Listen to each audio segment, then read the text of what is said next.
Welcome to the Moved to Meditate podcast. I'm your host, Addie D. Hilster.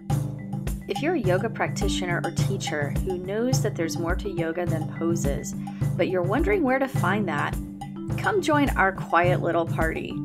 Here you'll find resources to help you deepen your practice, as well as insightful conversations with yoga, movement, and meditation teachers from a range of traditions. On this podcast, we spotlight the more contemplative aspects of movement practice. So we talk about all things gentle yoga, meditation, yin, restorative, yoga therapy, mindfulness, and more. Listen in and connect to a community of like-minded practitioners.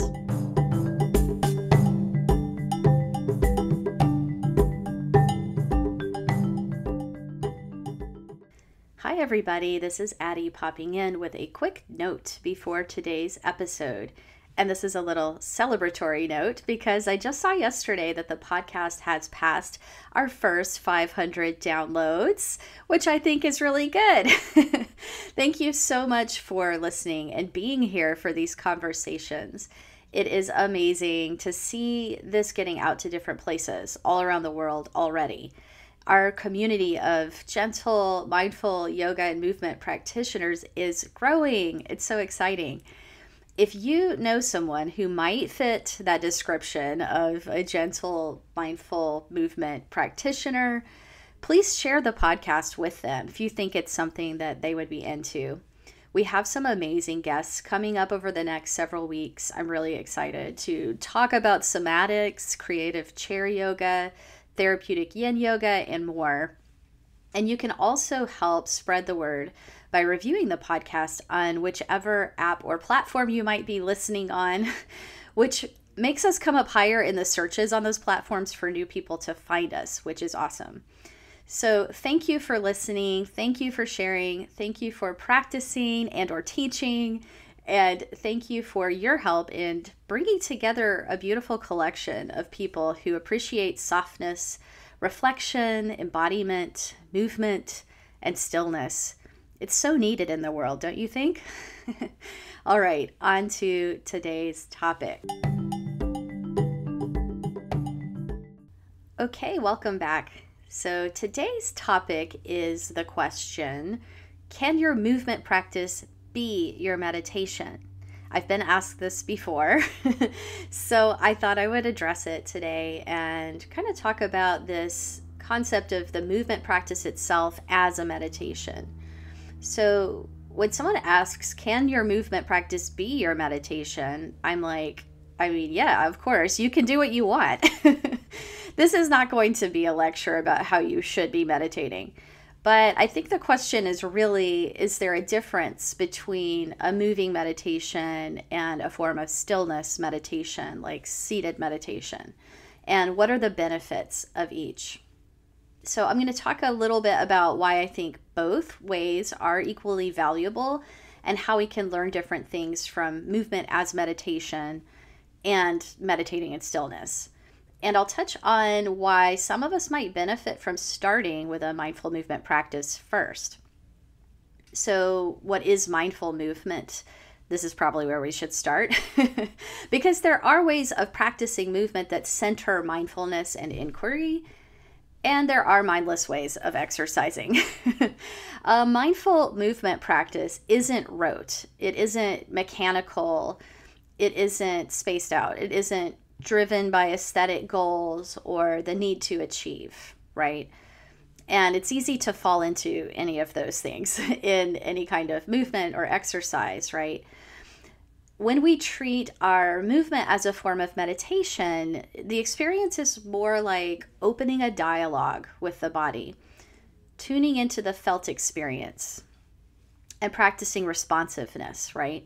We are paying attention to attention. Like, how are we paying attention? We're aware of that. What we're focusing on. We're noticing how our mind is reacting and how our awareness can hold all of this.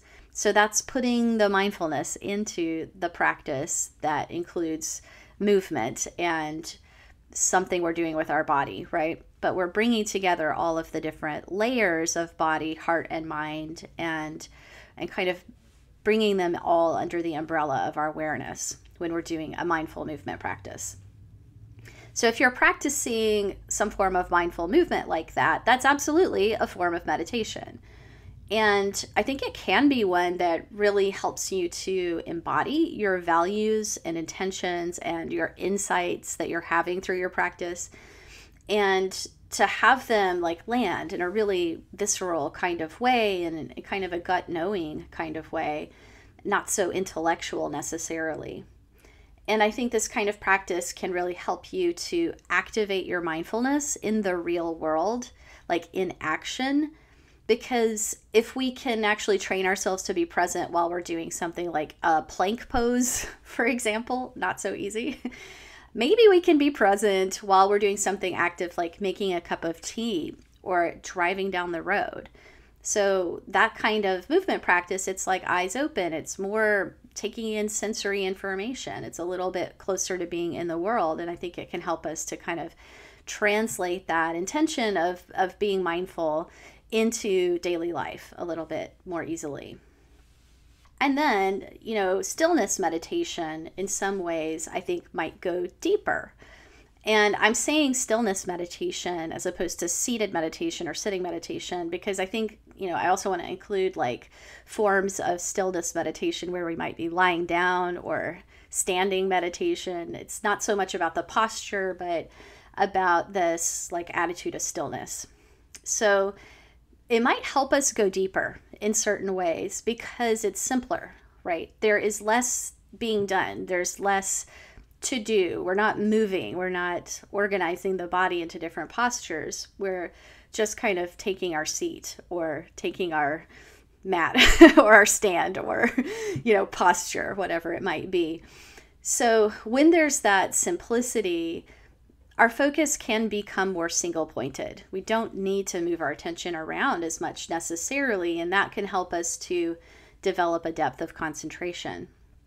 And we also may have more space and clarity to see what's arising in the mind because we're not moving on so quickly. We're not going on to the next activity or the next pose. We're just kind of staying, right? So we can see actually how much does arise in the mind without even having any external stimulation. It's kind of amazing how much the mind can, create that stimulation itself and create that activity itself. And we don't necessarily know that until we have sat still and we've been quiet long enough to kind of let that reveal itself. And it's a valuable insight. We can learn through this kind of practice of stillness, just being in that quiet, we can learn to be with ourselves without immediately changing anything. So this can be a really important aspect of the practice, particularly for people who've done a lot of movement practice where we're kind of like always refining our posture. We're kind of like adjusting to sit in meditation or to stand or lay in meditation where we actually don't reflexively change things immediately. We don't immediately fix something just because we feel something. Or let's say you get an itch on your arm, you don't immediately scratch it. You learn to kind of like witness that sensation and the reactivity that arises with it and the intensity and then watch it pass. That can be a really valuable learning experience in our practice. We can watch a sensation or a thought or an emotion come and go by itself in that stillness. So it's like a little bit of a different learning, a little bit of a different benefit than what we might gain from a moving meditation. Both are really helpful, I think. And I think some people may find it easier to start with moving meditation and eventually add a stillness element to their practice. And that was my journey. I started with doing yoga and then I later started to do mindfulness meditation.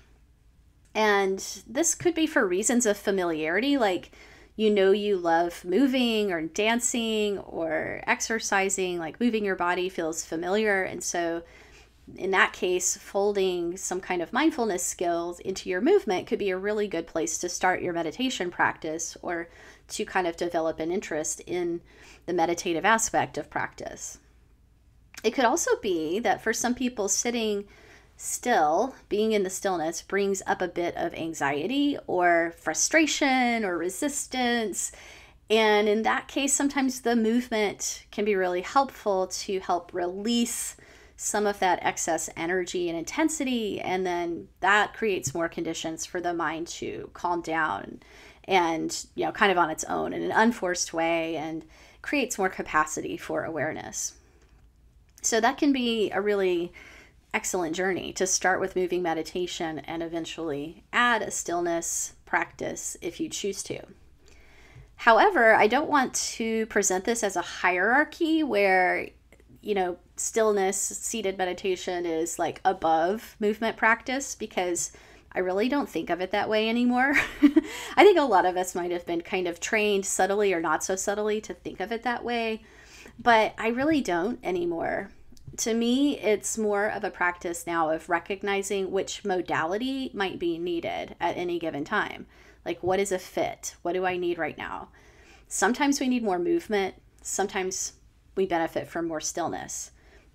And I think also just, observing meditators and being around lots of like long-term meditators, I've noticed that there's some people who are really great at sitting still.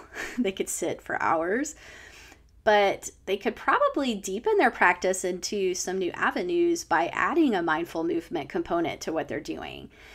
You can kind of see it in the posture sometimes, of this kind of sedentary stuckness that can arise from a sitting practice that doesn't have any other kind of component to it to balance out the stillness. Because the kind of mindful movement practice can help us open to not only the mindfulness, but the bodyfulness and the heartfulness, and unstick some of the places that are numbed by tension that we might not even be aware of, we might not be inhabiting in our body.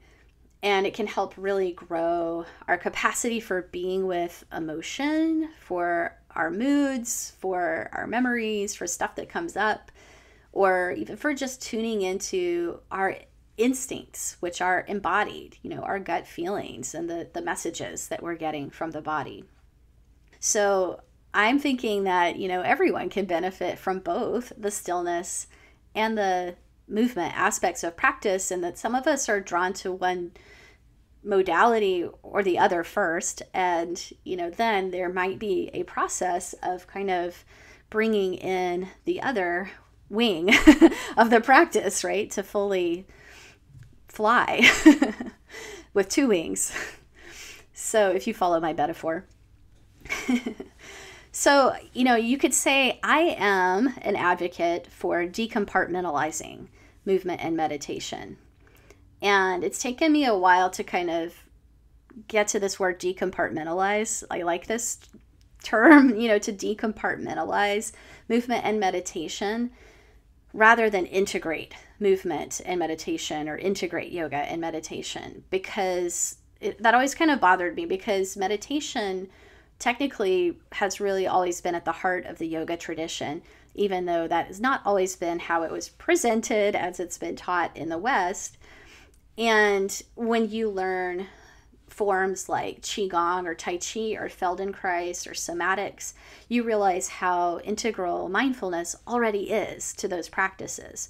So it's already there. So in integrating, that word to me sounds like we're adding something that was missing. And I don't think that's the case. I think it's more like we're decompartmentalizing because we're remembering something that's already there, but we may have been looking at it in a limited way and missing something. And so we're kind of taking these boundaries away and looking at the movement and the stillness on this kind of like spectrum of practice. So, why do we think of yoga or movement practice as separate from meditation? Why is that? I think part of it is this whole thing about, yoga is for the body, meditation is for the mind, or, whatever. That's a ridiculously oversimplified concept, right? Because the body and mind are not these separate entities. You can think of taking a top-down or a bottom-up approach to your practice or your well-being, in intervention. But whatever you do is going to affect you on all of the levels, right? Mind and body are just different aspects of the same whole being. So therefore, the activities we might do with the mind and the body in movement and in stillness are like just different aspects of what we can do. So all of this is to say, yes, I think movement can be your meditation. And yes, stillness can be your meditation. And in both cases, there's more. Especially if we start to think of these activities as just different expressions of our mindfulness practice.